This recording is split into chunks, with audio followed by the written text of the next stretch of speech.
Kyvadlový twist. Cvik, ktorý prospieva chrbtici aj kolenám.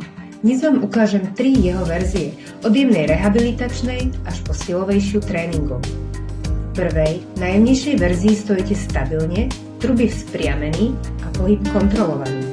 Aktivujete hlboký stabilizačný systém, rozhýbete bedrá aj hrudnú chrbticu a spevníte kolená bez zbytočného tlaku. Druhá verzia je už dynamickejšia. Stoj je širší, špičky jemne do strán a koleno vedome sleduje ich smer.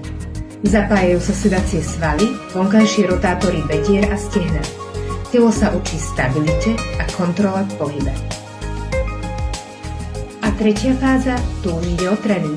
S predklonom a rotáciou zapojíte boky, stred tela aj vnútorné stehná. Pohyb je plynulý, silový a formujúci. Presne ten moment, keď cítite, že pracujete a zároveň sa hýbete zdravo.